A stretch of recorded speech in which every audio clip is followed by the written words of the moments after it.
মোৰ নাম ফুলমণি বৰা নগাঁও জিলাৰ ৰহা সমষ্টিৰ অন্তৰ্গত 107 নং জামুগুৰি পুঁজিদাহৰ গাঁও পঞ্চায়তৰ 9 নং ৱাৰ্ডৰ পৰা মই প্ৰতিনিধিত্ব কৰিছোঁ। ৰাইজে মোক বিপুল ভোটত জয়ী কৰি আগবঢ়াই দিছে। হয় বাইদেউ, আপুনি এবাৰ যি পঞ্চায়ত নিৰ্বাচন 2025 চনত অনুষ্ঠিত হৈছিল তাত আপুনি জামুগুৰি পুঁজিদাহ গাঁও পঞ্চায়তৰ 9 নং ৱাৰ্ড সদস্য হিচাপে প্ৰতিনিধিত্ব কৰিছিলে আৰু ৰাইজৰ বিপুল ভোটত আপুনি এবাৰ জয়ী হৈ আহিছে।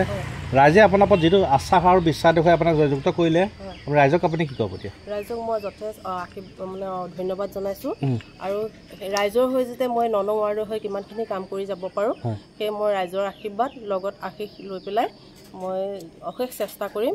বাইদেউ, যেতিয়া নমিনেশ্যন তাৰিখৰ পৰা ভোট গণনা তাৰিখলৈকে গাঁৱৰ মহিলাসকল আপোনাৰ লগত দিনে ৰাতি কষ্ট কৰিছে, ঘৰে ঘৰে নিৰ্বাচনী প্ৰচাৰ চলাইছে, ঘৰৰ কাম বাদ দি পেলাই আপোনাৰ লগত প্ৰচাৰ চলাইছে। গাঁৱৰ ৰাইজে সকলো ৰাইজে যথেষ্টখিনি আপোনাক সহায় সহযোগিতা আগবঢ়াইছিলে।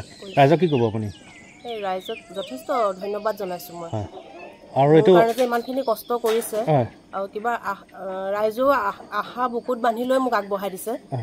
সেইকাৰণে ময়ো যাতে ৰাইজৰ কাম আশা পূৰণ কৰিব পাৰোঁ, যথেষ্ট কষ্ট কৰিম। আৰু এইটো ৱাৰ্ডত কাম কৰিবলৈ যথেষ্টখিনি আছে আৰু ৰাইজে আপোনাক উঠাইছে কি কাৰণত, মানে আপোনাক এই ৱাৰ্ডটো কেনে সমস্যাসমূহ সমাধান কৰিব পাৰে আৰু বহুতখিনি প্ৰতিশ্ৰুতিও আপুনি দিছিলে মানুহৰ লগত যেতিয়া প্ৰচাৰ চলাব গৈছিলে। এতিয়া আপুনি ৰাইজক সেই প্ৰতিশ্ৰুতিখিনি পালন কৰিব লাগিব। এতিয়া বহুতখিনি দায়িত্বও আহিছে আপোনাক, কি কয়? চেষ্টা কৰিম কৰিবলৈ কিমানখিনি পাৰোঁ। পঞ্চায়তৰ লগত যোগাযোগ কৰি উন্নয়নমূলক কামবিলাক কৰি যাব কামখিনি কৰিবলৈ যথেষ্ট ময়ো আশাবাদী কেনেকৈ ৰাইজক কামখিনি কৰি সুফল কামনা কৰিছোঁ। ধন্যবাদ।